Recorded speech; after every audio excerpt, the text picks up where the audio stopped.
വർഷം ഇവിടെ തുടങ്ങിയിട്ട് ഇതുവരെ ഞങ്ങൾക്ക് ഒരു കോളേജോ ഒരു ഹോസ്റ്റലോ ഒരു നല്ല കെട്ടിടമോ പോലും ഇല്ല. എന്തൊരു കഷ്ടം നോക്കി നോക്കല്ലേ. പിള്ളേര് നല്ല രീതിയിൽ പഠിച്ച് പിന്നെ ഗവൺമെന്റ് സീറ്റിൽ കയറിയിട്ട് ഗവൺമെന്റ് കോളേജിൽ കയറിയിട്ട് അവർക്ക് പഠിക്കാനുള്ള ഒരു സൗകര്യം ചെയ്യാൻ സാധിക്കാതിരിക്കുക. അവര് കംപ്ലൈന്റ് ചെയ്യുന്ന മാത്രമല്ല അവർ സമരത്തിന് ഇറങ്ങുക. എത്രമാത്രം മോശമുള്ള ഒരു കാര്യം നോക്കിയേ. എത്ര കഷ്ടപ്പെട്ടിട്ടാണ് അവര് ഈ ഒരു സീറ്റ് കിട്ടാൻ വേണ്ടി ചെയ്യുന്നത്. LBS ആണെങ്കിലും ശരി, അതേപോലെ തന്നെ അത്യാവശ്യം 95% ഇപ്പോൾ മാർക്ക് LBS വേണം. പണ്ടത്തെ പോലെയല്ല. കുട്ടികൾ അതിനു വേണ്ടി അത്ര നല്ല രീതിയിൽ പഠിച്ചിട്ട് ഇവർ ഇവിടെ വരുമ്പോൾ കുട്ടികൾക്കുള്ള ഫെസിലിറ്റി ഇല്ല.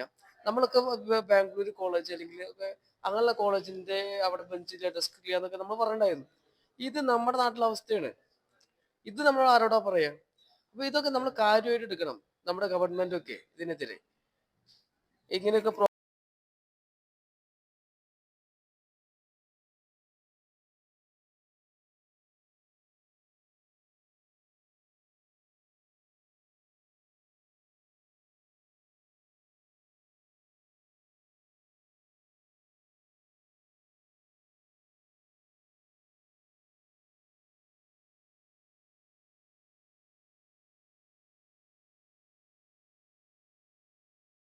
4 വർഷം ഇവിടെ തുടങ്ങിയിട്ട് ഇതുവരെ ഞങ്ങൾക്ക് ഒരു കോളേജോ ഒരു ഹോസ്റ്റലോ ഒരു നല്ല കെട്ടിടമോ പോലും ഇല്ല.